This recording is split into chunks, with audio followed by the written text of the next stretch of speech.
Ia dia mbola faly miarahaba-tsika rehetra indray amin'izao harivarivan'ny sabotsy izao amin'izao fandaharany televiziona AKP maneran-tany izao.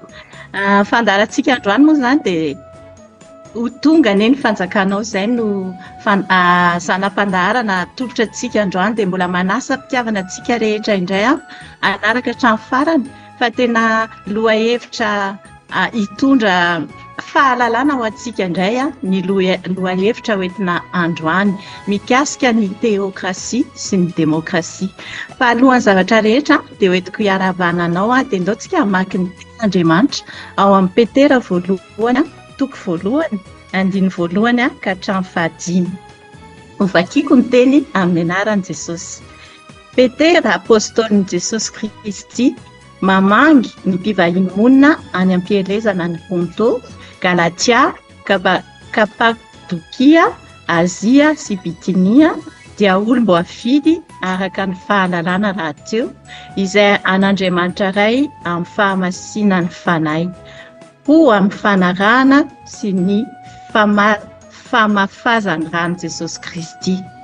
Ampitombona ho anareo aneny fahasoavana sy ny fiadanana.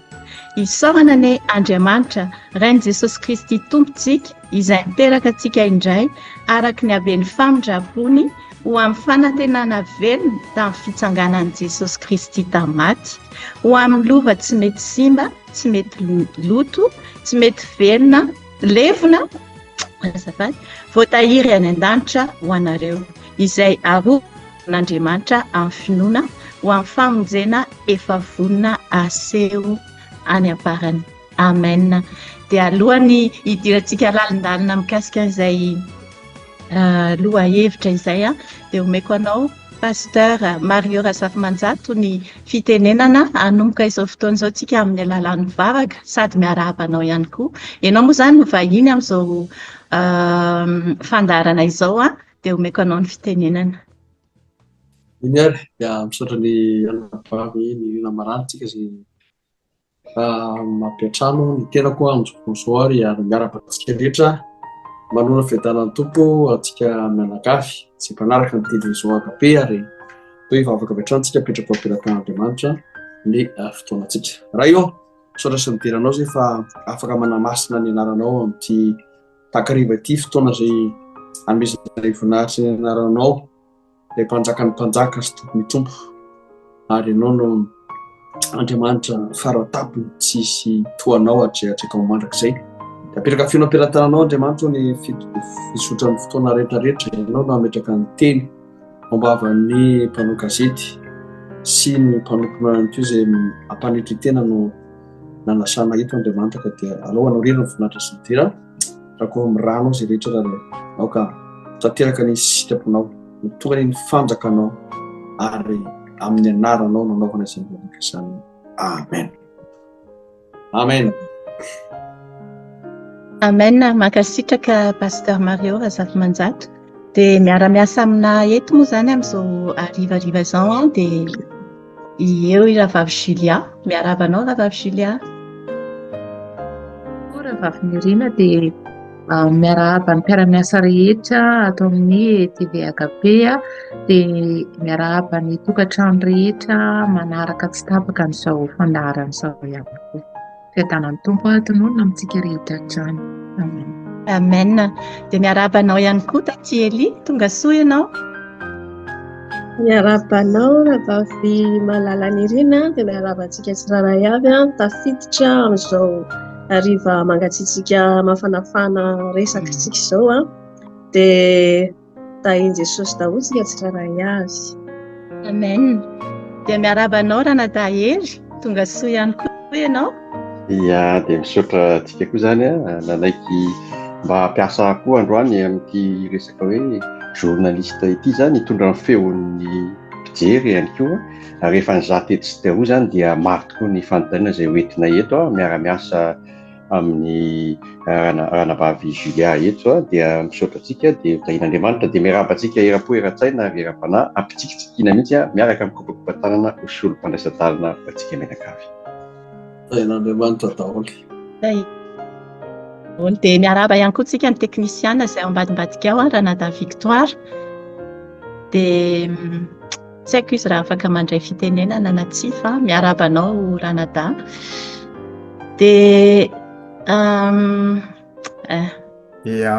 mankasitraka ranabavy malalany rina dia mbola faly miarahaba antsika tsirairay avy moa sy ny mpanaraka n'ity fandarana ity any amin'ny isa tokantrano dia manomana fiadana tompo amintsika rehetra. Mankasitraka.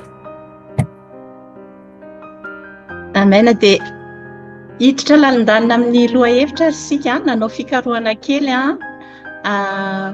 ho fampidirana an'izao loha hevitra izao mikasika ny teokrasia sy ny demokrasia dia ho vakiako amintsika.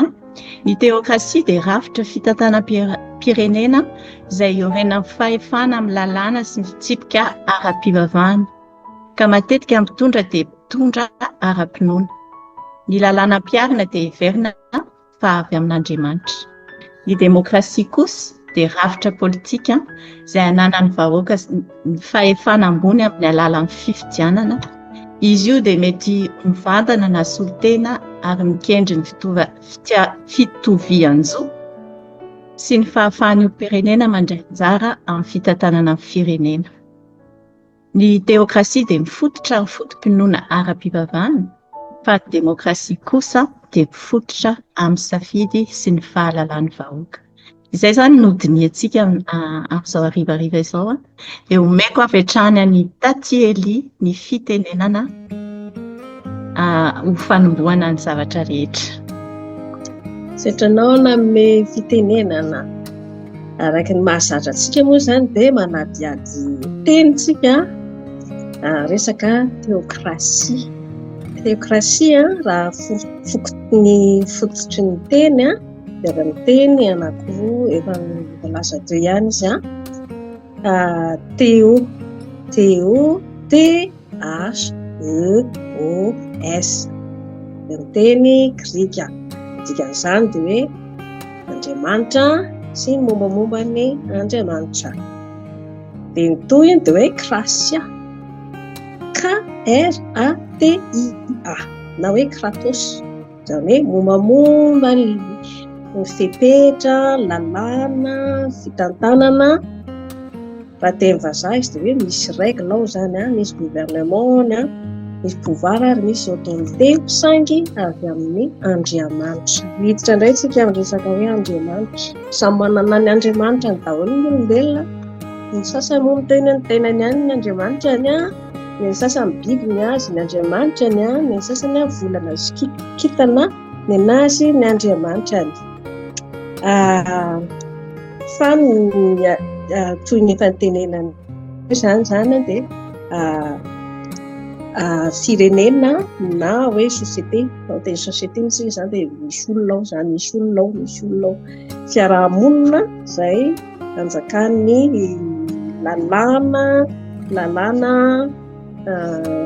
fitantana ilay atao hoe Andriamanitra izany hoe hajaina sy tompona io Andriamanitra io izy zany no tompon'ny teny farany sy manao ny zavatra rehetra izay teneniny zany tsy maintsy tanterahana araka ny tenen'ny lohatenin'ny mpandarana hoe ho tanteraka ny sitraponao ety an-tany ketra ny an-danitra arakaraka ilay Andriamanitra.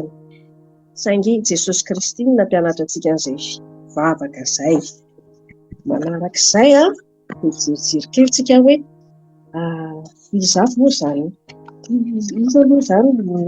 raha ataon'izao tontolo izao moa zany amin'ity atao ambony tany fandalovana ity aiza misy an'izany hoe firenena manao an'izany hoe teokratia mandy hoe état teokraty zany hoe manana n'Andriamanitra ny azy ny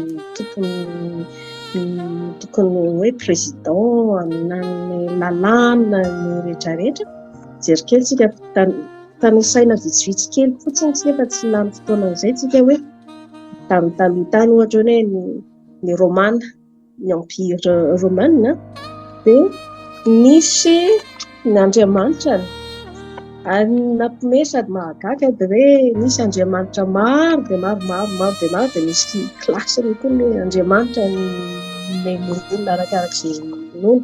Ohatra tsika izao mijery hoe tamin'ny androny tany romana zany, empire romain, dia misy Jupiter, Junon, Neptune, Minerve, Mars, Cérès, Apollon, Diane, Vulcain, Venus, Mercure, Bacchus. Ny anaran'ireo andreo dia efa fantapatsika hoe le planète ery ambonimbony ery dia le mivavaka amin'ny zavatra iny zany. Nefa zavatra namboariny Jehovah-Andriamanitra daholo izay ny vavahany. Izay resaka hoe Égypte ancienne, ny anada Victoire moa mipetraka any Égypte dia mahafantatra tsara ina tantaran'ny zareo tany. Nazy moa toatra misy anankifolo izay koa andriamanitra any amin'ny zareo Égypte amin'izay. Fa anisan'izany hoe andriamanitra masoandro, Dieu soleil. Jenireny tsika ao resaka hoe Chine, ny any Chine dia nazy misy hoe andriamanitra ny arena, Dieu de la richesse. Dia any Japon indray misy hoe déesse du soleil koa zany, misy karazan'andriamanitra any Afghanistan misy karazana fivavahana isan-karazany, misy fivavahana talohany fa tadioriana koa miditra ny bouddhisme sy ny hindou ohatr'izany. Any Arabie Saoudite ohatra dia misy ny islam sunnite. Any Iran misy koa misy hoe république théocratique islamique. Misy zavatra mahagaga dia misy hoe Dieu de l'obscurité ho anatin'ny zareo zany, sady misy fahazavana misy andriamanitra ny maizina zany, zavatra maizina. Ao amin'ireny misy koa hoe cité du Vatican. Vatican moa zany teny Vatican izy koa dia momban'ny zareo katolika ary ny ambony indrindra ny zareo dia Papa François. Ny fieritreretany olona hoe andriamanitra zany dia hoe andriamanitra ankoatran'ny hoe tompoina zany dia misy olona inoany zareo hoe solompenan'Andriamanitra, irakan'Andriamanitra. Raha mitsika kristiana ohatra dia misy profeta, misy ny mpitsara, misy ny olona ampiasain'Andriamanitra fotsiny hoe hitondra firenena. Jeriketsika resaka momba ny kristianina, tsy jery amin'ny fivavahana hafa tsika ela be fa resaka momba ny kristianina, ny finoana amin'ny Jehovah-Andriamanitra. Misy etapy tsikelikely izay vao tonga tany an'i Jesosy Kristy. Après an'i Jesosy Kristy mbola izay vao nisy koa fanahy masina. Raha jerentsika no anatin'ny kronolojia zany amin'ny resaka momba ny fivavahana nanomboka tany amin'ny andron'ny Abrahama tany. Abrahama moa zany dia sakaizan'i Jesosy, sakaizan'Andriamanitra. Izy ilay nifidian'Andriamanitra ho ray ny firenena. Misy mission nampanaovan'Andriamanitra anazy. Izay zany ny ilana le hoe misy olona apetraka na hoe ny rahan'Andriamanitra mihitsy. Resaka moa Abraham tsika dia misy le hoe promesse, misy ny alliance, misy zavatra anakefatra ny tenin'Andriamanitra taminazy, tamin'ny Abrahama hoe andeha any amin'ilay tany fikazana, ny taranakao hotahina ny taranakao dia ary koa hotahina ho amin'ny firenena rehetrarehetra ary ianao ny taranako koa hotahina. Tsika izany ao anatin'izany zany dia maha hoe ny fidian'Andriamanitra anazy zany dia izy zany sady profeta izy no rain'izao, no raintsika amin'izao zany dia Andriamanitra ao aminy. Le dernier sera avec lui, sa Dieu Andriamanitra zany. Zany Andriamanitra zany dia momba sy miaro mame lalàna koa Andriamanitra, mame lalàna anazy, mitarika anazy mialahy ianao, miankonanao dia andala ianao makary zany hoe baiko Andriamanitra zany. Izay le Andriamanitra zany, sady miaro izy mitantana izy maniraka izy mame mission. Jery koa tsika mampianatra antsika koa ny rahan'Andriamanitra hoe hanana finoana, surtout atsika hoe zanak'Andriamanitra kristiana, mampianatra antsika inona mission-n'i Abraham dia ampianatra antsika hanana finoana sy fahatokinan'Andriamanitra, l'obéissance sy la foi. Efa mampantatra mampianatra antsika Abraham hoe iza zany Abraham zany dia dadan'ny finoana sy fankatoavana. Dia hitantsika ao ny tantaran'ny Abraham zany ny Genèse, Genesis 12 misy tantara zany. Nanaraka ny Abraham dia nisy Moïse, Mosesy sy ny teny gasy. Moïse koa dia nirahan'Andriamanitra famonjena ny olombelona, fitarihana ny olona hitodika amin'Andriamanitra. Tany amin'ny tantaran'ny Abraham tany dia efa nisy olona nanao adaladala tany zany efa nisy olona talohan'ny Mosesy dia efa nisy ny tantaran'ilay famono olona sy manao zavatra tsy akasitra Andriamanitra. Dia Andriamanitra miezaka mandrakariva raha récupérer ny fifandraisan'Andriamanitra amin'ny olombelona. Mosesy zany nofaina nividian'Andriamanitra koa anisany ao anatin'ny tantaran'ny zanak'olombelona ny fampahonjena hatramin'izao.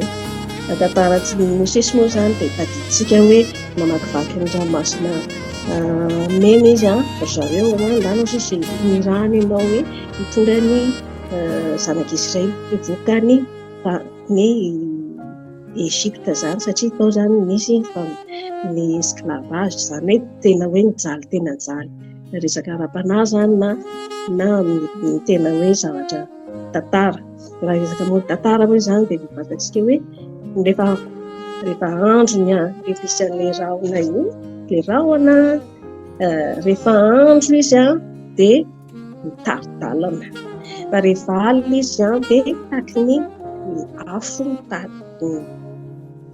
le feu de la nuit zany hoe Andriamanitra miaraka tamin'ny zareo foana rehefa misitaka mifindra ny rahona dia aingo ny lalan'ny zanak'Israely zany hoe le rahona iny zany tandidiny hoe Andriamanitra dia nakatoavina koa zany tsy hoe ny rahona nakatoavina fa ny tenin'Andriamanitra.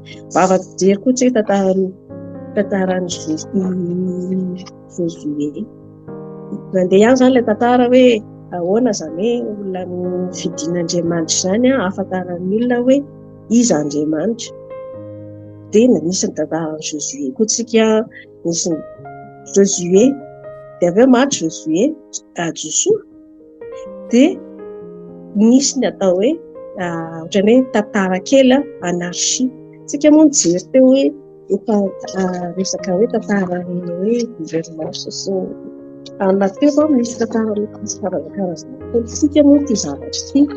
Rehefa avy eo moa tsika ilay miresaka hoe démocratie fa resaka hoe régime politika dia misy karazany ohatr'izao hoe démocratie, dictature, autocratie, théocratie, zay ilay ataontsika izao. Misy ny monarchie dia misy ny anarchie. Dia rehefa maty Josué, maty Mosesy dia somary korotakorontana ilay zanak'Israely satria zareo rehefa misy zavatra tadaviny dia mitoditody be ny amin'Andriamanitra izy, dia rehefa misy zavatra mitomany be dia tonga indray nirahany indray avy eo Gédéon. Mahafantatra ny Gédéon tsika amin'ny tantara ao amin'ny mpitsara toko enina eo misy ny tantaran'izay hoe Gédéon zay Gédéon na hoe Gédéon na Jerubabel. Dia nirahan'Andriamanitra izy zany lasa mpitsara zany. Vita Gédéon dia nirahan'Andriamanitra koa Débora prophètesse vehivavy zafatoko nampiasain'Andriamanitra koa izy tamin'izay fotoana izay ampatonga ny olona hitodika amin'Andriamanitra. Manaraka izany Samson fatantsika ilay lava volo iny nisy ny herin'Andriamanitra tao anatin'ny tao. Izy dia mpitsara koa izy sady mpitarika. Saingy nisy fotoana izany hoe tsy nankataon'Andriamanitra dia ny tantarany sarotsarotra ihany na dia hoe efa niezaky ny verina tamin'Andriamanitra izy nampiasain'Andriamanitra ihany izy fa na izany ary ratsiratsy ihany ny fieritreretana ny tantarany. Na izy nanandresy ary izy hoe maty daholo ny olona rehetrarehetra fahavalo dia izy koa na izy alao izao faty miaraka amin'ireo tokoa. Dia vita iny anarso iny nasian'Andriamanitra misy fitsara dia karazana misy monarchie koa tao anatin'izay. Après amin'ireo rehetrarehetra dia misy natao hoe monarchie ilay mitetsika hoe monarchie dia misy mpanjaka tao misy mandeha ny fotoana dia misy ny tantaran'ny Samuel tao Samuel sady profeta izy no mpitsara. Dia avy eo misy an'i Saul, fatantsika Saul, misy David. Monarchie zany hoe olona napetraka an'Andriamanitra teo izy hitondra ny firenena zany. Ny fa monarchie zany hoe misy taranakao zany ianao raha ohatra ianao mpanjaka dia ny taranakao no manaraka anao zany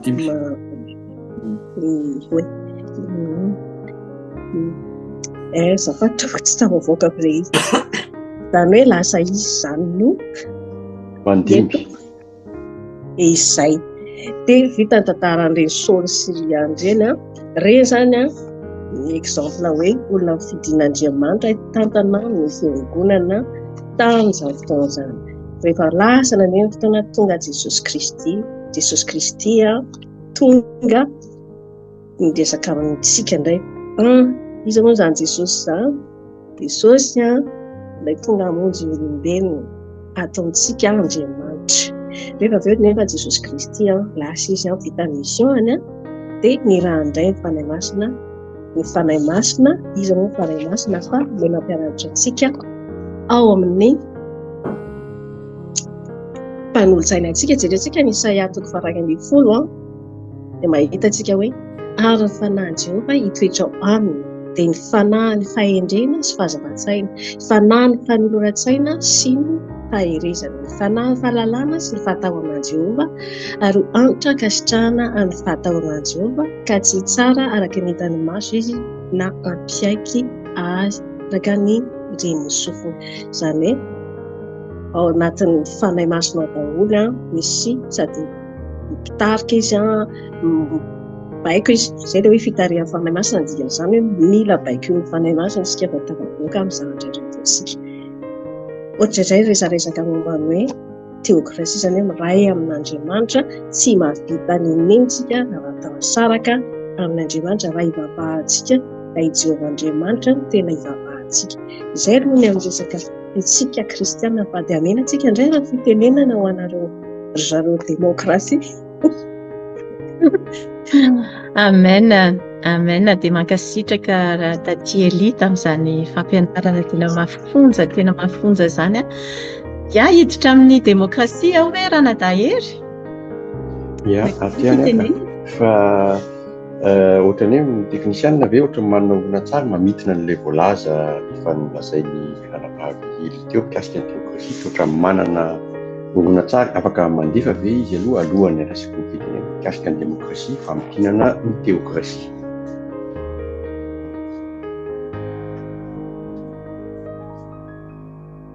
À cette époque reculée, théocratie n'a pas le même sens que celui qu'on lui donne de nos jours. Le terme de Titus Flavius a pour but d'indiquer que Dieu, étant gouverneur de toutes choses qui vit dans le monde, la politique des hommes n'est donc qu'une émanation de sa volonté.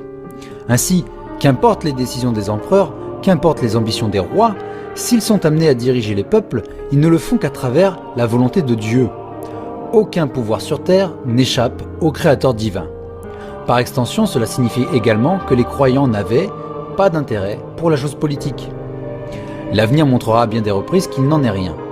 D'ailleurs, comme je le racontais dans le podcast dédié aux formes d'autorité, tout ce qui est sacré, considéré comme au-dessus de la compréhension humaine, est une source d'autorité, est une source de pouvoir. Cela permit la constitution de cultes, et lorsqu'un culte a converti une population suffisamment importante, ses représentants obtiennent une influence politique. Mais depuis le 19e siècle, et jusqu'à nos jours, le mot théocratie sert surtout à désigner un pays dont les lois et la constitution s'appuient sur des textes religieux ou dont le gouvernement est fortement influencé par la religion. On parle aussi de théocratie lorsque le gouvernement est majoritairement composé de religieux. L'économiste et sociologue allemand Max Weber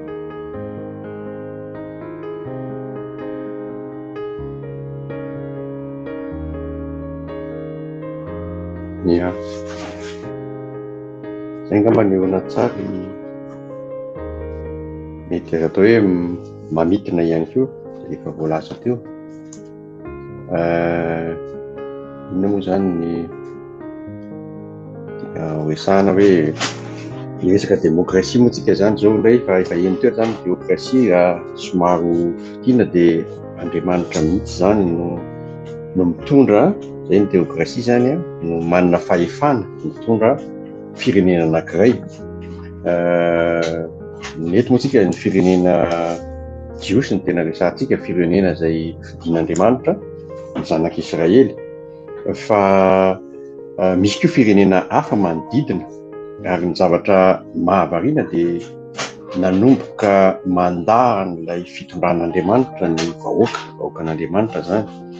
Ny Israely zany tamin'izany fotoana zany dia tao aza nentin'ny Mosesy izy, nentin'ny Abrahama, nentin'ny Mosesy ny fandimby efa voalazan'ny ranavavy teo, tonga nentin'ireo mpitsara. Ny mpitsara moa dia mpanafaka, zany hoe mpanafaka ao anatin'ny rehefa voageja ny zanak'Israely dia misy mpitsara, misy mitsangana zany manafaka an'ireny, tao Gideon efa voalazan'ny ranavavy teo, tao ry Samuel, tao i Samson, tao misy maromaro be da be izy teo, ary Debora, reny mpanafaka daholo ao anaty fanekejana mahazo ny zanak'Israely. Dia reny natao hoe mpitsara, dia reny zany no sady misy izy ireny mpaminany ihany koa, satria izy mitondra ny afatr'Andriamanitra, mandray vantana ny afatr'Andriamanitra ary mandray ny herin'Andriamanitra mihitsy avy amin'Andriamanitra ahafahana manafaka amin'ny fomba mahagaga ireny fanakejana manjora zanak'Israely zay vahoakan'Andriamanitra ireny, manafaka azy. Dia rehefa manafaka azy zany hoe mitondra azy eo amin'Andriamanitra ihany koa, satria izy ireny matetika manompo sampona mihodina amin'Andriamanitra, matetika izy dia voageja, voazanaka ohatran'izany. Dia tonga teo amin'ny Samuel mpaminany izay sady mpitsara ihany koa. Dia hitantsika eo amin'ny Samuel voalohany 1:25 moa zany fa meno resaka teo zany hoe nefa ianareo kosa efa nandahan'Andriamanitra androany. Zany Samuel izay mamonjy anareo amin'ny zavatra manjo anareo sy ny fahoriana rehetra. Dia hoy izy hoe fa hoy ianareo taminy tsia fa manendre mpanjaka ho anay ko ankehitriny mijanona eo anatrehan'i Jehova araka ny firenenareo aveo sy ny arivonareo avy. Dia ery amin'ny Samuel voalohany 2:25 izy manao hoe dia hoy ny vahoaka rehetra tamin'ny Samuel mangatà amin'ny Jehova Andriamanitra ao ho an'ny mpanomponao, fandrao maty izay fa efa nanao izao ratsy izao sy fanampim-pahotana rehetra satria nangataka mpanjaka ho anay. Izany hoe nangataka mpanjaka zany reto vahoaka ihany koa zany, satria inona moa natonga azy nangataka ny mpanjaka, satria misy firenena be da be manodidina azy manana mpanjaka. Dia ohatrany mba mitsiriritandreo zay aleo asiana mpanjaka rangaha, satria ny zanak'i Samuel moa zany dia mihodina manao fanakejana amin'ny vahoaka.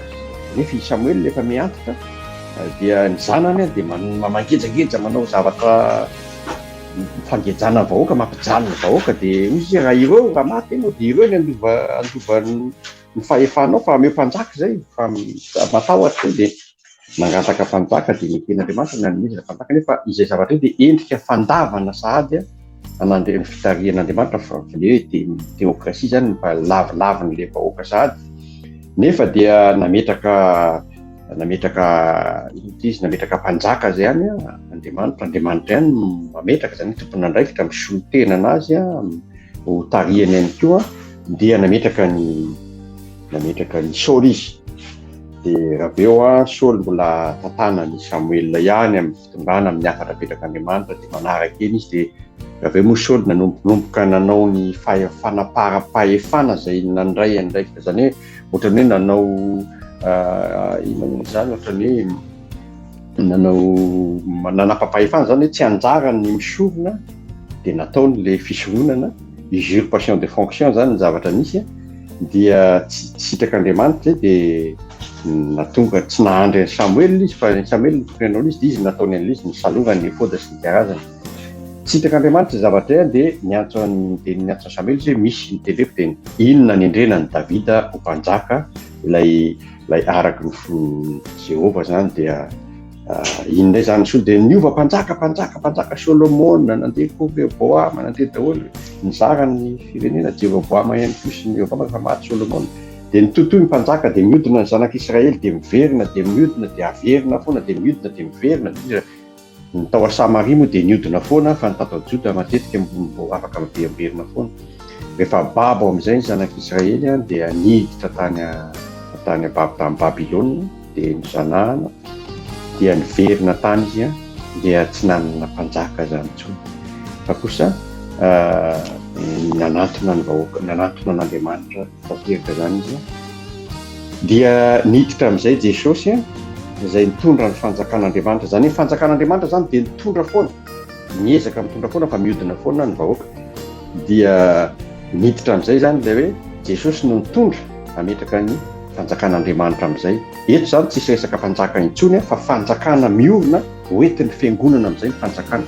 Mizara roa zany ny fanjakana misy eto tany, misy ny fanjakana hoentin'ny fiangonana izay fanjakana hoentin'Andriamanitra, amerina le teokrasia mivantana, amerina mihitsy ny fanjakana tena hoe fahefan'Andriamanitra.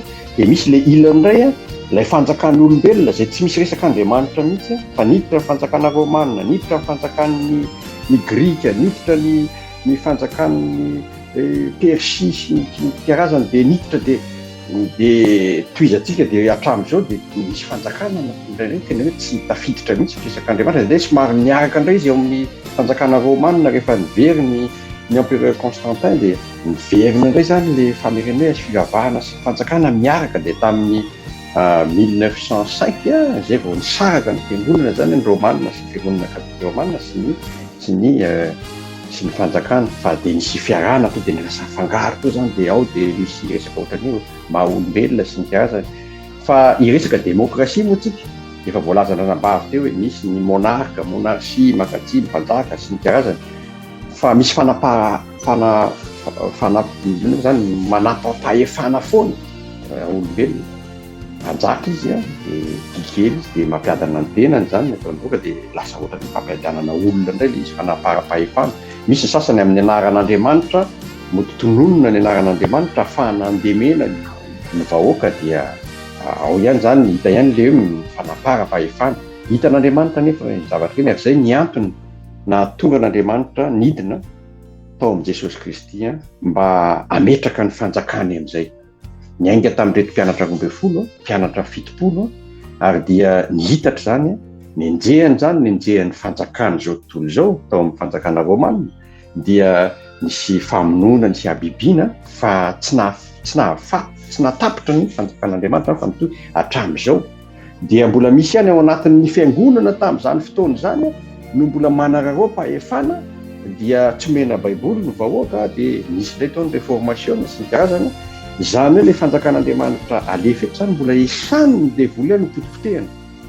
Dia ny fanjakany zao tontolo zao moa dia fa sady anjakany ilay raika alary mihitsy zany rehefa tsy misy an'Andriamanitra dia iny tsy miresaka an'iny tsika fa fahabibiana tena zava-doza mihitsy no zavatra amin'izao. Fa saingy ny tiana resahana dia hoe inona ty demokrasia ty rehefa mivoatra ilay fomba fitondrana dia matsiaro indray zany fa hoe efa manomboka menimenina vahoaka fa misy ny révolution sy ny karazana zany manohatra ny vahoaka hoe ahoana fatafahoatra ohatra nataon'ny mpanjaka, misy famonoana amin'ny mpanjaka, fanongana mpanjakana avy any amin'ny vahoaka.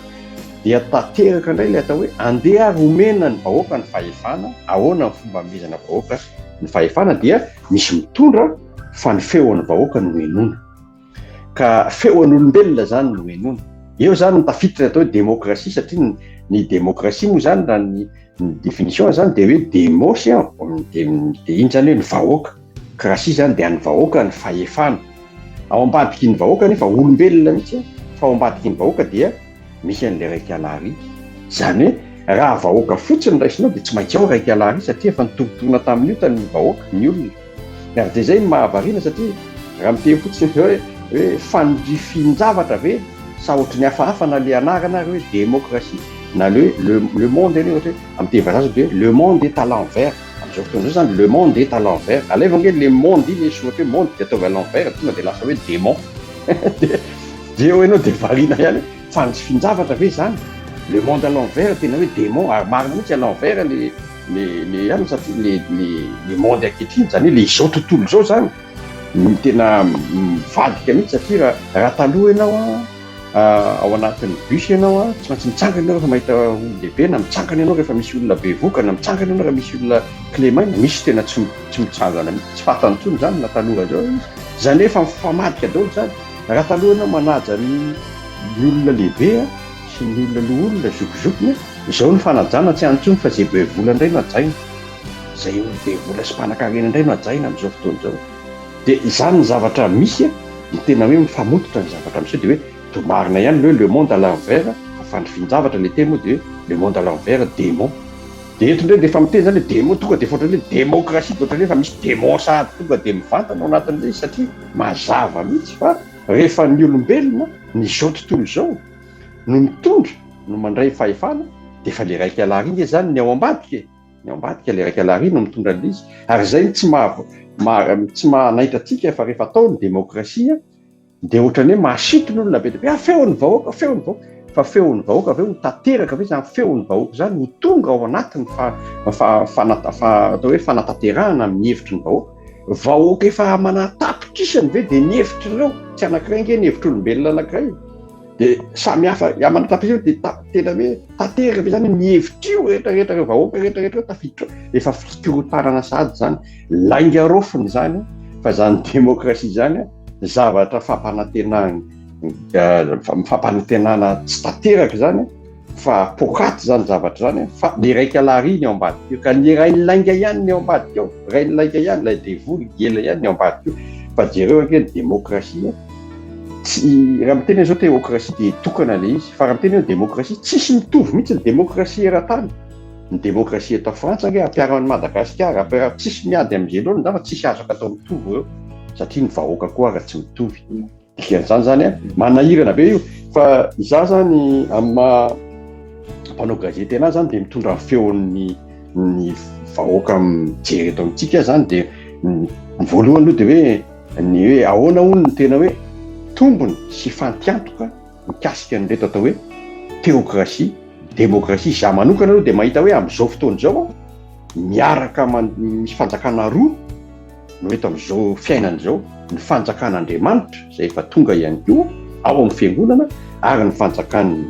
zao tontolo zao etsy amin'izao tontolo zao amin'ny fanjakana resantsika présidence karazan'ireny fa nefa ny fanjakan'Andriamanitra de miteny foana hoe mivoara ny fanavaozana ny saina faiza manaraka ny fanao n'izao tontolo zao tsy tokony hifanaraka reo nefa efa manombonomboka ihany koa ampitahafina kely andeha hanao politika politika ke zany tsisy politika mihitsy atao amin'ny fahefan'Andriamanitra atao amin'ny politika tsy misy tafiditra atao amin'ny fiangonana ny tokony ho izy nefa amin'izao fotoana zao de hoe andeha ny fiangonana ve alefa manao politika de ohatra mandefa olona zany ianao ohatra hoe kristianina ve alefa manorina boîte de nuit ohatra zany le izy na kristianina ve andeha anangana groupena jola ohatra zany ny zavatra resahana fa tsy tokony mety zany hoe kristianina ve alefa manao politika ny tokony ho izy de hoe kristianina mitory ny mpanao politika de efa mivavò ny mpanao politika de hita eo no ifandehany fanamasinana any anatin'ireny zao tontolo zao satria nalefa ho any amin'izao tontolo zao ny fiangonana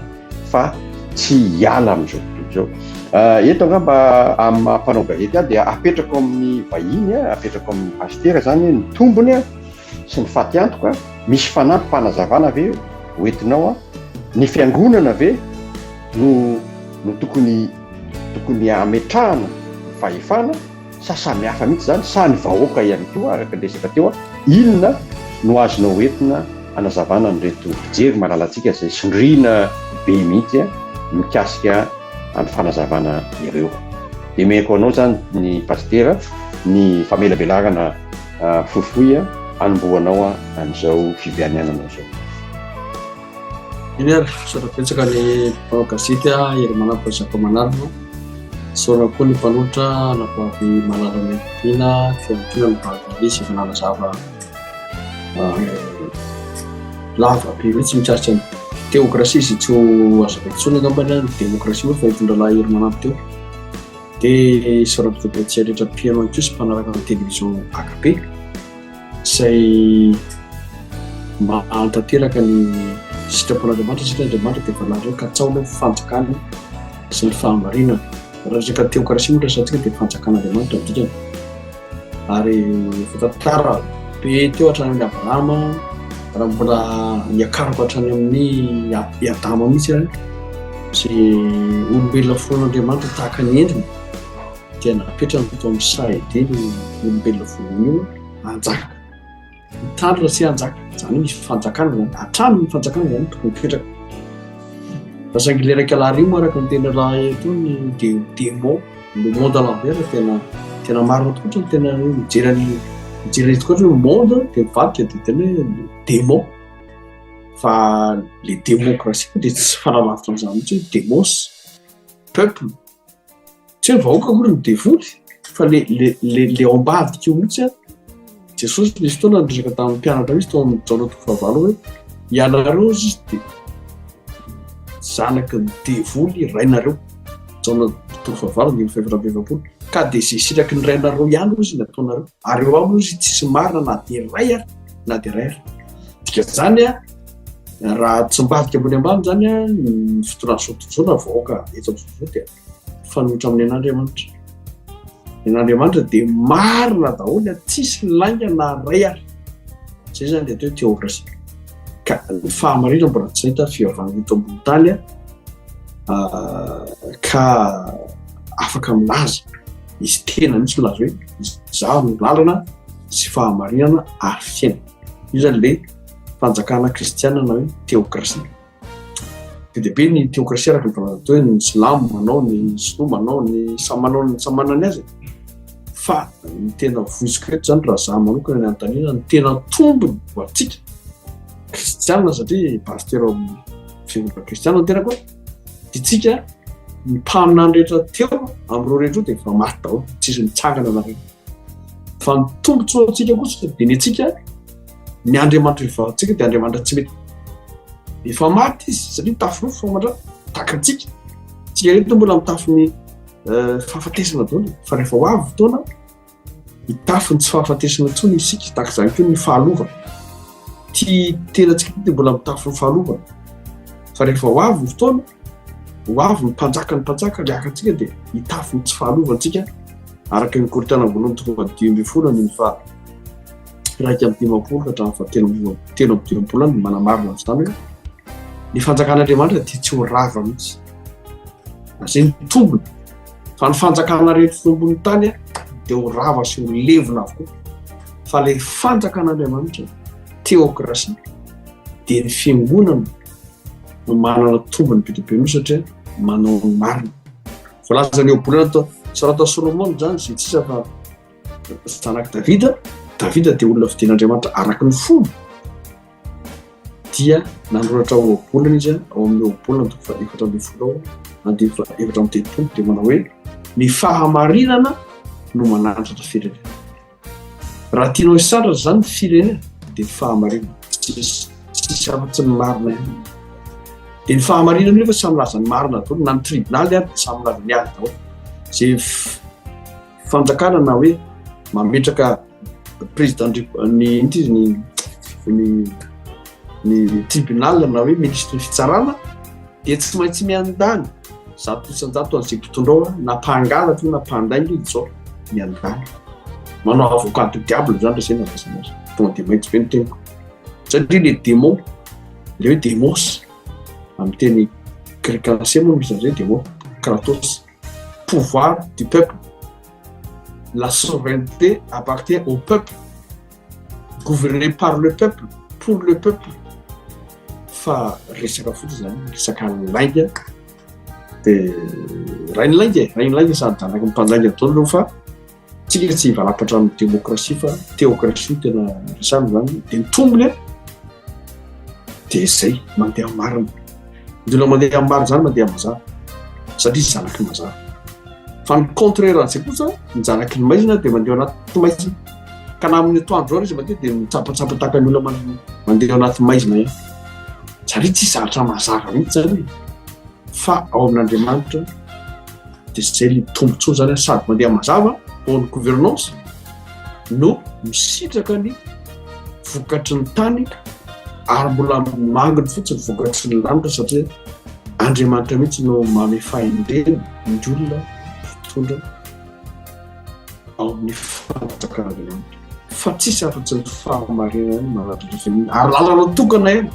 dia Jesosy Kristy tompony zay mitondra fiainana be araka izany tsara ny taona tokofolo ny fafolo fa no tombony bebe azo lazaina fantatiko zalo tsy mety fantatiko mihitsy ao fanarany toko efa 3 taona mahery 5 taona latsaka izy nanarako ny tompo mbola tsy nanenina mihitsy na 2 minitra tamin'ny fianako ka zany mihitsy fa tsika rehetra manaraka ny fandaraka dia tsisy hanenina raha manaraka lay atsoina hoe Kristia lohan'ny fiangonana ary tsika rehetra io to fiangonana Jesosy Kristy maneran-tany ka dia andao tsika hijoro fa Andriamanitra efa miteny hoe tsangana dia miazava fa tonga ny fahazavana dia tsisy afa Jesosy Kristy tompo ilay fahazavana zao tontro tsisy mandeha any amin'ny maizina zay manaraka ary tsy ho tafotoana mihitsy ianao fa raha any amin'ny maizina ianao mandeha mirahaparara any amin'izao tontolo zao any amin'ny politika zay mahatonga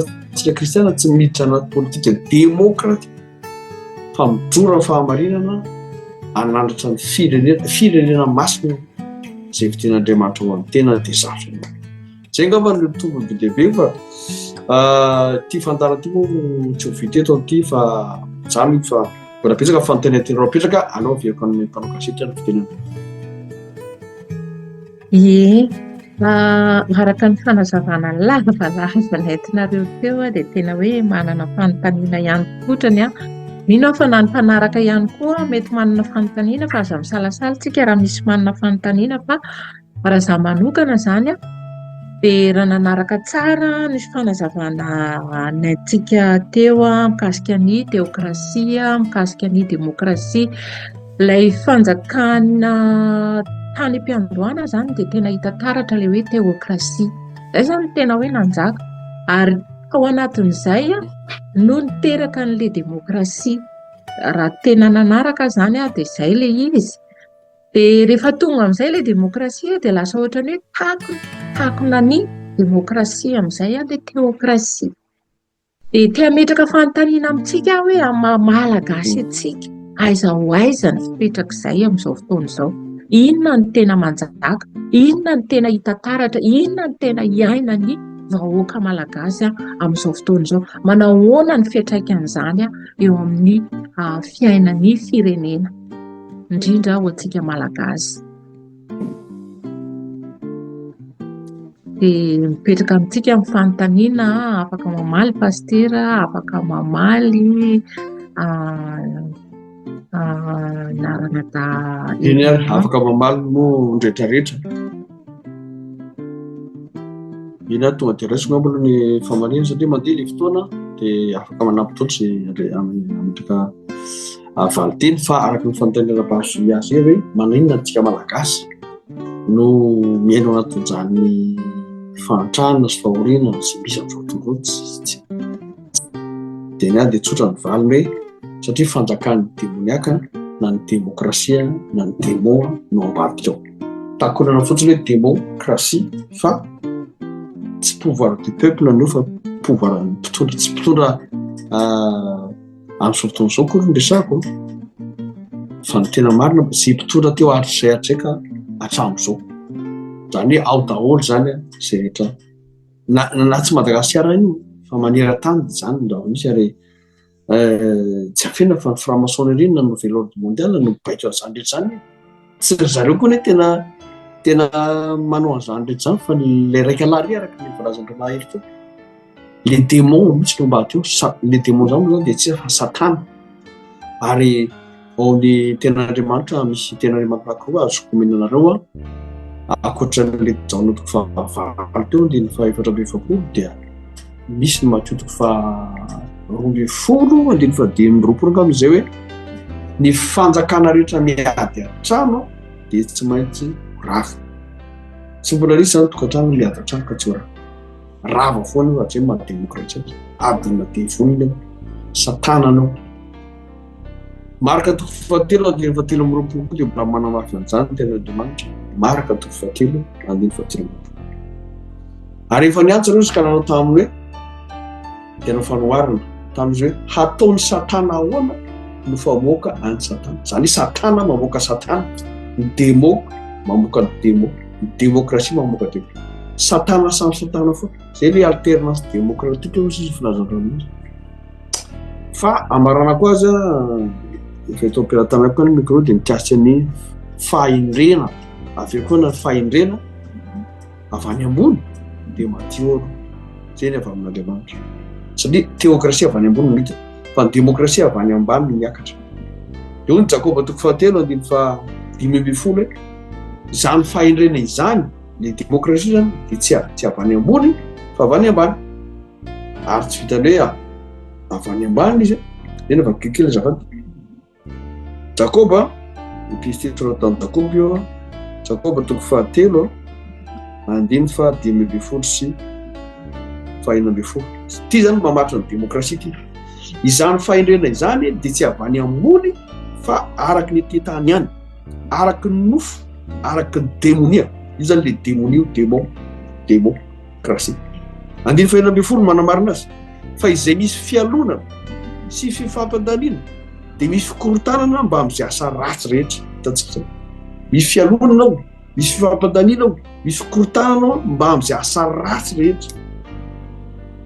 Adantsika any fandao izo amin'ny théocratie tsika andiny fafito amby folo eo ihany Jakoba toko fahatelo fa ny fahindrena zay avy any ambony dia io le théocratie. Ary ty fihavanana tsika malagasy araka ny fanontaniana tao dia tsika ty fihavanana zany hoe nanjaka atao amintsika zany le fihavanana mandefitra toetrandra malagasy mora lahatra be fahamindrapo sady be vokatsoa tsy mianana na me tsara velantsika. Amarana koa dia fahavalo amby folo toy hoe ary ny vokatry ny fahamarinana dia afafy amin'ny fihavanana ho azy mampandroso ny fihavanana. Tatsika amin'izany ny vokatry ny fahamarinana zany hoe ny filazantsara zany dia afafy amin'ny fihavanana hampandroso ny fihavanana ary ho azy mampandroso azy. Zay mahatonga antsika malagasy zany tia fihavanana ary tena amin'ny source no rano dia manakasina antsika manana hasina. Zay mahatonga antsika manana firenena manakasy tsara. Man'Andriamanitra voninahitra fa asa raha mahavalo ny fanontaniana bavy izy dia averiko any aminao fitenenana. Makasitraka anao pasitera amin'izay valim-panontaniana nentinao zay fa tena hoe voavaly tokotra ny fanontaniana fa mbola misy fanontaniana tiako apetraka ihany koa hoe lohahevitra antsika androany moa zany dia hoe ho tonga ny fanjakanao. Ary Jesosy Kristy raha nampianatra ny apôstôly hivavaka izy dia anisan'ny tena hoe vavaka nampianarin'ny Tompo izay hoe raha mivavaka nareo izy dia mivavaka izao ary tafiditra ao anatin'izay hoe ho tonga ny fanjakanao. Dia raha araka ny fanazavana entintsika rehetra teo moa zany dia lasa tena takona ilay hoe fanjakan'Andriamanitra aiza ho aiza ilay hoe ho tonga ny fanjakanao. Tsisy mihitsy tsy hita intsony fa ataony ratsy foana no misosoka foana, ny ratsy foana no hita ady ary famonoana tsy zavatra maro isan-karazany tena hoe mampalahelo. Dia raha mijery ve tsika isika kristianina ve ny fiangonana ve no tena hoe andrasan'Andriamanitra anarina amerina ilay fanjakan'Andriamanitra sa inona no tena hoe ezaka tokony atao mba hiverenan'ilay théocratie teokrasia azy zay dia ny fanjakan'Andriamanitra anjaka ity amin'ny fanjakantsika moa zany amin'izao fotoana izao dia izao hoe tsika mbola ety amin'izao tontolo izao fa mbola tsy any an-danitra dia nefa tsika mianao anatin'ny faharatsiana dia izay hoe tsika kristianina manana didy apetrak'Andriamanitra dia ahoana inona ny ezaka tokony atao hamerenana ny teokrasia izay efa takona tsy hita intsony fa ny faharatsiana no manjaka. Izay ny fanontaniana apetrako angambany. Miaso dia misy teny aloha ny hafa teny ary iteny kely ary sotrana ny fitenenana adidy masina miankina tena hoe ny atao hoe firenena dia fikambanan'ny olona maromaro lasa firenena donc zany responsable daholo ny olona rehetrarehetra ary indrindra fa ny olona izay hoe hitondra ny firenena zany dia ny olona zerentsika ny io abolana toko 5/10 raha hoe samy teo présidence hitondra ny firenena zany dia io abolana toko 5/10 ny fahatahorana an Jehovah fiandoham-pahendrena ary ny fahafantarana ny iray masina no fahazavantsaina. Zany hoe tokony olona manana fahalalana sy fahendrena zany hoe fahatahorana an Jehovah mangataka manaraka ny teny ny fankatoavana azy tsy azy mafaly anazy dia plus zany le olona manana fahatahorana an'Andriamanitra dia tsy sa manao ratsy mihitsy tsy sa manao ratsy ny manodidina azy nenina natramina fahavalony ary tsy sahany atao ratsy fa raha manao ohatr'izany daholo ny olombelona tsirairay avy dia mino fa tanteraka ity le tenin'Andriamanitra ty ny tantara fahavalo toko 7/20 raha ny olona izay natsoina amin'ny anarako no avy hanery teny ka hivavaka sy hitady ny tavako ary hiala ny ratsy fanaony dia hiaino any an-danitra ka anelany hely ary anasitrana ny tany tsy voatery ilay ary mpiasa ny fokotany ery na lefa mampalalana ary na hoe le trano ny olona ary trano ary fa manomboka ny amin'ny olona izay atao hoe olombelona mipetraka amin'ny firenena manomboka ny amin'ny mpitondra mpiara-miasa aminy kristianina izay mahafantatra hoe inona ny dikan'izany hoe maha-kristianina izany raha olona rehetrarehetra mahafantatra ny toerana misy anazy ao anatrehan'Andriamanitra dia mino fa lamina tsara ty tanty dia tanteraka mihitsy ilay sitrapon'Andriamanitra. Izay nga mana anjara fitenenako hoe tanteraka ny tena sitrapon'Andriamanitra dia ny ahatonga ny olona rehetra vovonjy tsy tia misy overina ray ary ny olona namboariny taky ny endriny. Izay nga ny fitenenako dia amenanareo indray fitenenana. Amen. Makasitraka taty amin'izay fanazavana izay dia mbola tia metraka fanontaniana ihany zany manoloana an'izay hoe tsika kristianina ve ny kristianina ve ny tompona andraikitra fiaina sa ny mpanao politika manoloana an'izay? Ohatrany mba andraikitra eo sady anampy fanontaniana zany somady andravina izay fanontaniany ranavavy zay. Mpiara-miasa moa ka mahalamina ihany koa satria fotoana efa mandrosyany nandraikitra ve toa ny resaka hoe malagasy voalaza daholo zany rehetrarehetra zany fa amintsika zany alohan'ny hamalina azy zany dia manana valim-panontaniana foana ny zay mahatonga ny pastera teo ny teny hoe izany maha-kristianina azy manana valin'ny fanontaniana daholo arakaraka ny toerana misy antsika olombelona isika olombelona. Hafa ny valim-panontaniana ny kristianina, hafa ny valim-panontaniana ny islamo, hafa ny valim-panontaniana tsipino, hafa ny valim-panontaniana ny mpanao politika, hafa ny valim-panontaniana ny olon-dehibe ny tanora sy ny zazakely samy manana ny valim-panontaniana satria zazakely nanontaniana hoe meu biberon aloha izay ny azy mamaky azy fa tsy aritra iny fa ny tiako tenena zany raha itsika kristianina no amaly izay fanontaniana rehetrarehetra izay dia tokony mijanona sy mijoro amintsika kristianina aloha tsika hoe iza moa aho ary rehefa iza moa aho dia inona no tanjoko ho aiza moa aho dia tsy maintsy izay no apetrakantsika satria fantatsika fa voateny foana ny fanjakan'Andriamanitra. Ny fanjakan'Andriamanitra ny efa tonga. Fanjakan'Andriamanitra ao amintsika fanjakam-pisorontsika. Izany hoe ao amintsika dia efa mitomboka amin'ny fanjakan'Andriamanitra efa ao izy. Fa anatony ho any amin'ilay hitsena ilay mpapakatra fotsiny izy dia Jesosy Kristy hitsena. Fa fanjakan'Andriamanitra zany efa tonga fa manatona ilay fampakaram-badiny zanak'omby izy. Izay tsika kristianina. Ny tsy kristianina indray dia eto amin'izao tontolo izao ny fanjakana dia izy indray dia efa izy ao amin'ny fanjakan'izao tontolo izao ilay nataontsika hoe monde à l'envers les démons teo ao ambadika. Fa izy indray manandratra ny fahatongavan'ilay antikrista izay tonga milohan'ilay zanak'omby nefa raha avy eo ho potehany daholo izay rehetrarehetra izay dia ho tonga amin'ilay tena fanjakana tanteraka ilay arivo taona eo amin'izay ilay tena mivantana mihitsy no ahitantsika an'izany fitondrany Jesosy Kristy eo amin'izany arivo taona izany. Ny antsika izay zany maha kristianina atsika. Ka miresaka tsika hoe malagasy moa teo malagasy ve mety amin'ny malagasy ve ny demokrasia ohatra? Amiko dia tsy mety amin'ny olombelona rehetra mihitsy ny demokrasia satria kristianina aho. Fantatro azy zany kristianina aho tsy mety amin'ny olombelona rehetra mihitsy ny demokrasia. Tsy mety amin'ny olombelona rehetra mihitsy ny fitondran'ny devoly satria kristianina. Voalazan'ny pastera teo fa ny fanjakan'Andriamanitra dia avy any ambony no midina taka ny dinan'i Jesosy. Ary ny fanjakan'izao tontolo izao dia avy aty ambany no miakatra. Dia ohatra tonga dia tafiditra ao an-tsaintsika izay hoe taiza nisy an'izay tilikambon'ny Babela. Tilikambon'ny Babela ny avy eto ambany nanorona niakatra mitady hiakatra. Dia tonga dia niravan'Andriamanitra. Tsy mety amin'Andriamanitra ary tsy mety amin'Andriamanitra dia tsy mety amintsika kristianina. Ary rehefa tsy mety amintsika kristianina dia tsy mety amin'ny fampandrosoana ny manday ny fanjakan'Andriamanitra. Izay angamba no tiako resahana fa eto amin'ilay hoe iza ny tompon'andraikitra. Ny tompon'andraikitra dia fijeriko azy raha hoe mitondra kely atao hoe anjara biriky kely amin'izany hoe tompon'andraikitra.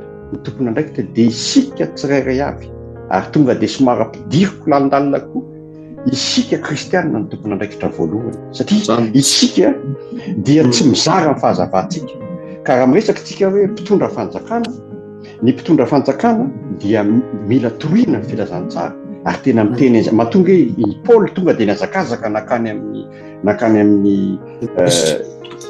tonga dia any amin'ny mpitondra mihitsy izy niazakazaka.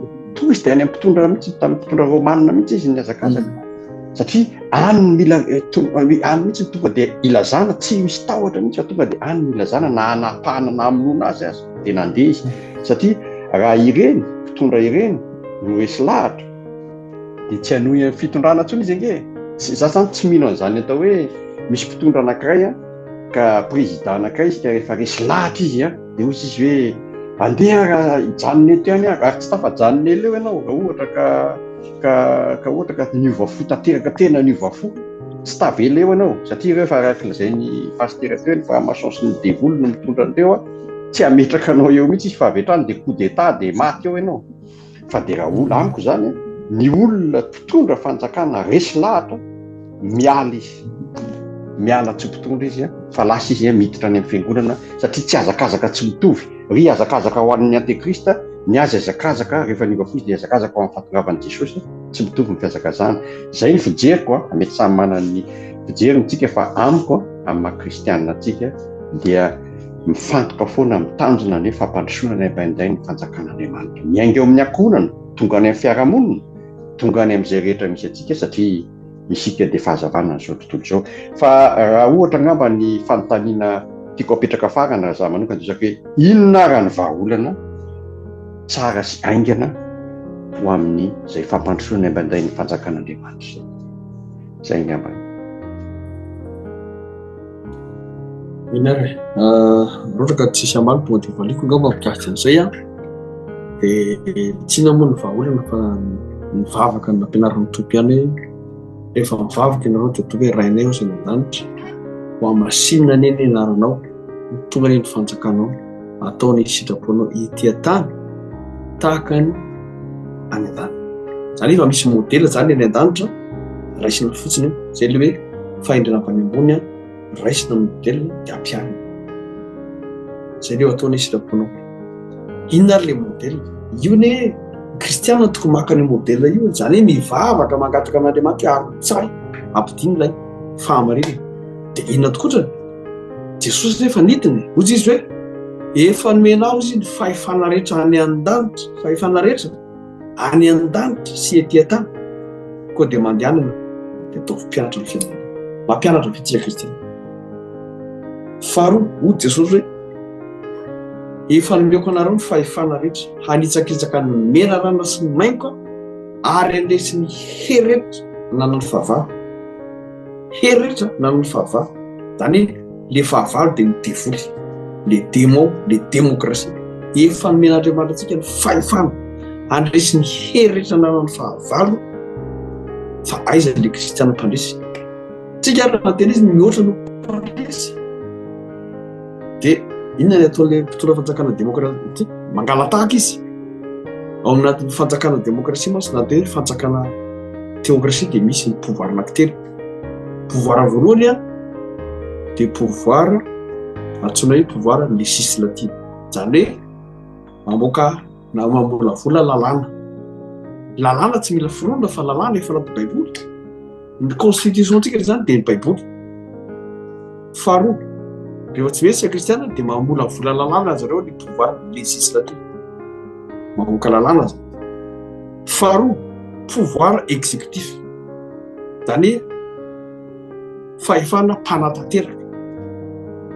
Dia ny fahatelo pouvoir judiciaire, zany hoe any amin'ny fanjakana fitsarana zafady sy mpanasazy na managadra mihitsy ary izay manohitra ny lalàna zay voavolavola tany amin'ny pouvoir législatif. Zany hoe manao ampimamba mihitsy zany zareo amin'izay fanjakana apetraka satria devoly dia izay tiany ataony no atao. Jereo tsara ny daona atao fahavalo ny efatra amby efapolo sy ny telo fa manamarina zay lazaiko zay. Jakoba toko fahatelo andiny fadimy amby folo sy faina amby folo, io mbola manamarina zay. Fa misy korotana, misy fifampiandanina, misy satana miady amin'ny satana, satana mamoaka zany foana ny ao.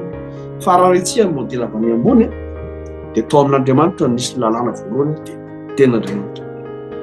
Mbola namen'Andriamanitra didy folo ary Mosesy tamin'ny fotoanandro satria biloatra le lalàna tsy vitan'ny zanak'Israely lalàna 3 sy 900 zany tsy vitan'izany.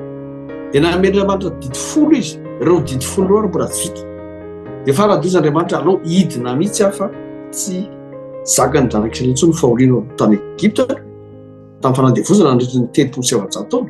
Dozy hidina azy ozy. Dia rehefa nidina Jesosy dia name didy vaovao, didy tokana dia fitiavana. Dia io zany le teny ohatra hoe rehefa antsika le fitiavana tsy fitiavan-tanindrazana fa fitiavana firenena, zany firenena masina andresana. Zay ny vahoaka. Rehefa mifankatia zany kristianina satria Andriamanitra fitiavana dia lozika bera tsy hitsony mpangalatra, tsy hitsony mpandainga, mpamono olona, tsy mitsony zany fahotana zany satria le fitiavana no manjaka dia Andriamanitra. Zay le théocratie. Dia mazava azy izy ny exécuter ny pouvoir exécutif dia ny kristianina. Ny fiangonana, tsika zao rehetra hoe fiangonana, tsy ny katolika sy ny adventiste sy ny pentecôtiste sy evangeliste, ny fiangonana dia tsika zay nateraka indray natao hoe fiangonana exécutif. Tsika zany manana pouvoir exécutif. Dia farany le pouvoir any amin'ny fitsarana na hoe judiciaire de chaque teo dia ireo zany mpanao contrôle, mpanao sanction na manafaisy manasazy zay rehetra tsy manaraka an'ilay fahamarina. Araka ny teny tompo any Apocalypse toko fahatelo hoe ny zanaka izay tiako no anarako sy faiso.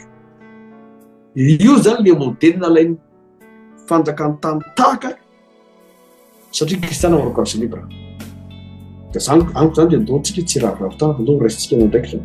Ndoantsika hijoro amin'ny fahamarinana fa ny ten'Andriamanitra dia efa nazo hoe mitsangana ny miazava fifantonga ny fahazavana. Ary voninahitra Jehovah efa miposaka aminao araka ny Isaia toko 20 mandeha folo sy faharoa. Zay ngamba ny amaliko azy mamany olana sy mamaly fanontaniana raha izy. Saotra tompoko.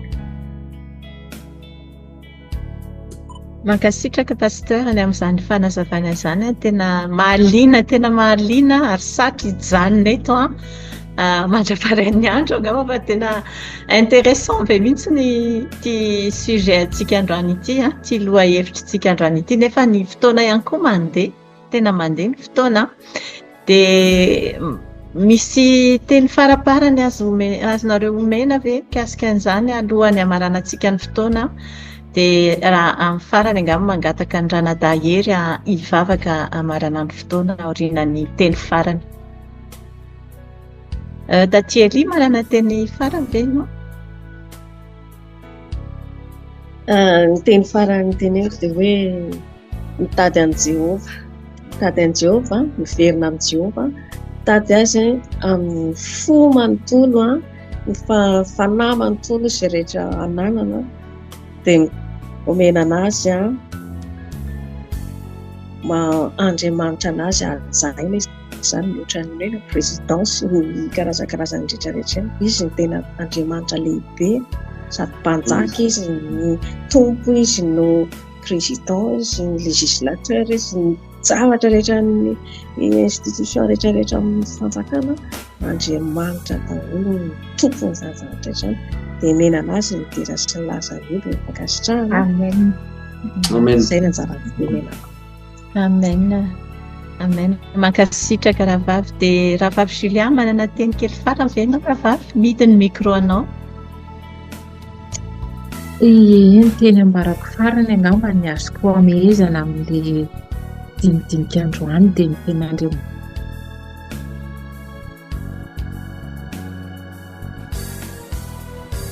Saolo mpanjakana. Amen. Finaritra ho an'Andriamanitra irery ihany. Nafinaritra tena hoe betsaka ny zavatra tena hoe niraisina tao anatin'ny fandaharana androany dia raina Jesosy voninahitra ho azy irery ihany. Amen. Amen.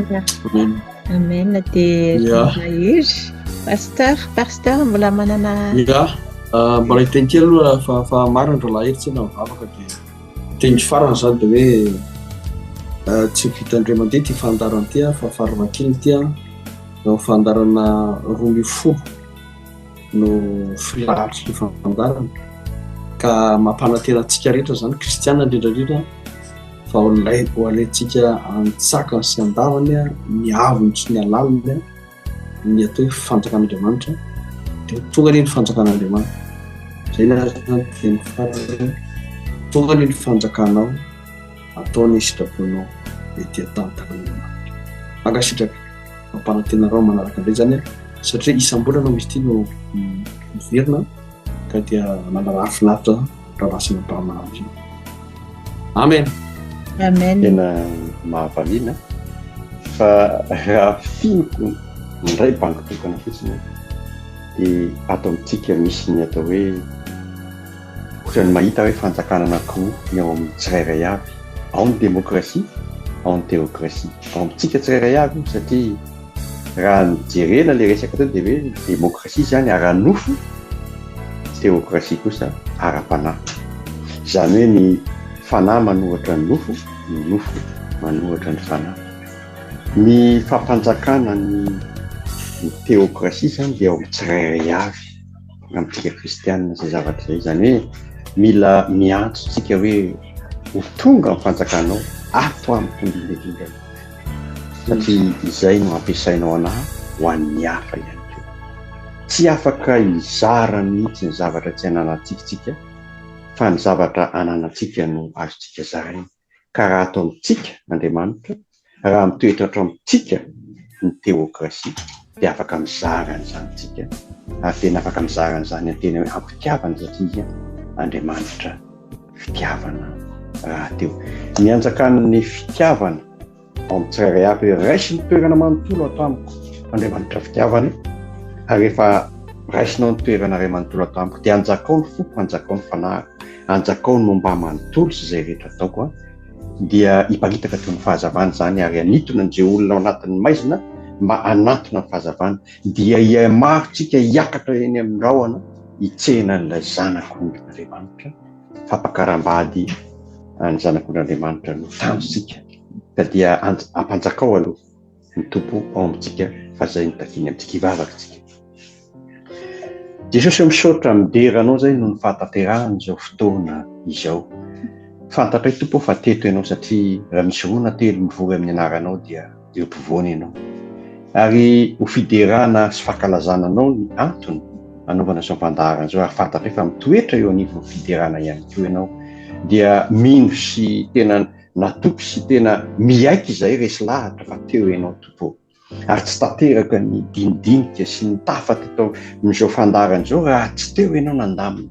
Fantatra fa tsy mitsahatra mihitsy ilay raika lary mamingana sy misakana kanefa tsy tanteraka izany satria iza ny atohatra anay raha ianao miaraka aminay. Ny tananao mahery tsy fohy fa ampy hitay anay manodidina anay toy ny manda mihoatra no manda ngeza indrindra azy dia tsisy akasika nay akory fa tsisy arombaka anay eo pelantananao fa arovinao avokoa sainay vatanay fanahinay mino an'izany zay tompo. Ko ankehitriny dia misaotra midera makalaza tena makasitraka tanteraka tompo satria fantatray fa raha eo ianao dia fifaliana miampy fifaliana foana, tena fiadanana no ao aminay tsirairay avy eo. Fantatray fa ianao ny andrinan'ny fiadanana afaka ny manome ny fiadananao no nomenao anay tompo ho any amin'iza tokoa izay fianao ny manana ny teny fiainana. Ankehitriny dia mametraka ny teninao mba hitoetra betsaka ao anatinay tsirairay avy izay Jesosy malala, tsy ho anay ireo ihany fa ho an'ny kristianina rehetra satria ny fitoeran'ny teninao betsaka ao amin'ny tsirairay avy no ahafahana mandroso, no ahafahana ihany koa mampitombo satria ianao nefa ny teny fa ny finoana dia avy amin'ny teny ary ny teny dia avy aminao. Dia izany no tena andrandrainay satria ianao koa nefa ny teny fa izay teny rehetra lokany vavanao dia fanasy fiainana, mila an'izany fiainana izany tokoa izay fiainana mandrakizay izay efa natolotra ao anay maimaimpoana fa araka ny teninao hoe toy izao ny tiavan'Andriamanitra tontolo izao nomeny ny zanany lahy tokana mba tsy ho very izay rehetra mino azy fa hanana ny fiainana mandrakizay. Izany Jesosy ny tianay hamparitaka izany tena hoe tena fanomezana tena tsarobitsy tena ambony indrindra izany ny tianay ho zaraina amin'ireo namanay rehetra manodidina anay anatin'ity fiarahamonina misy anay ty eto amin'izao tontolo satria ianao nefa ny teny anay hoe tiavany namanao tahaka ny tenanao. Ka izay tsara indrindra ny tianay zaraina dia ny filazantsara, ny vaovao mahafaly avy aminao tianay hamparitaka nefa tsy ampy ny herinay fotsiny satria tsy araka ny herinay na ny tanjakay fa ny fanahinao ny atanteranay izany tompo. Ka indro mangataka aminao zay fenoa ny fanamasinao hatrany hatrany zay amin'izay rehetra lehanay, ho fenoa ny vavanay sy izay teny rehetra loka ny vavanay ho kenao ny teny amin'ny alalanay, atao fitaovana mahomby eo ampelantananao zay mba tena hoe irakirahanao etsy sy aroa, tena asory aminay ny tahotra asory aminay ny menamenatra rehetrarehetra fa tsisy tokony hamenatra anay raha ianao miaraka aminay Jesosy. Ka raha menatra anao zay dia menatra anao koa menatra anay koa ianao, nefa zay tsy manaiky an'izany fa hampasahina no anatonanay ianao, hampasahina no andehananay amirakiraka koa ianao le miteny iza no irahako indreky izay irao zay Jesosy. Fiangonana tokony andeha hiparitaka irahanao ny tena ilainao amin'izao fampandrosoana ambanday ny fanjakanao zao amin'izao vanim-potoana ratsy izao Jesosy, dia tena zao mihitsy no andefasanao anay. Dia izany mihitsy Jesosy vonony izay alefaso izay Jesosy, tena oka ny fitaovana rehetrarehetra ameo anay mihitsy hahafahanay manao an'izany. Dera lazaka tompotrainao apetraka ao aminao ireo anabavy rahalahy miaino na mbola hiaino izao fandarana izao mba ho voakasika mihitsy ao anatinay mba ahafahany tsirairay avy anaiky fa ianao ny tompo sy mpamonjy ary ianao rery ihany. Misaotra Jesosy. Alleluia. Amen. Amen. Amen. Amen. Amen. Amen. Tenenina kely farany fotsiny ngamba mety misy olona tsy mahafantatra aiza ilay verset misy an'izany hoe mivavaka anam-pianaran'i Jesosy Kristy dia ao amin'ny Matthieu 9:7-10 mivavaka anam-pianaran'i Jesosy Kristy. Izay fotsiny. Sao dia adino, sao dia misy tsy mahafantatra mipihena. Amen. Kasitraka antsika rehetra. Dia mankasitraka antsika rehetra nahatra ny aino hatramin'ny farany dia araka ny tenin'ny pasteur Mario Razafimanjary teo moa izany dia indray mandeha isam-bolana ity fandarana ho tonga ny fanjakanao ity, dia manome fotoana antsika indray zany amin'ny dans un mois zany amin'ny fandarana ho tonga ny fanjakanao. Dia mankasitraka dia samita iny Jesosy daholo, dia mankasitraka ny vahiny sy ny journaliste rehetra, dia mankasitraka koa ny teknisiana ao ambadimbadika ao. Dia braso Jesosika rehetra tainy Jesosy amin'ny manaraka indray. Tainy Jesosy daholo.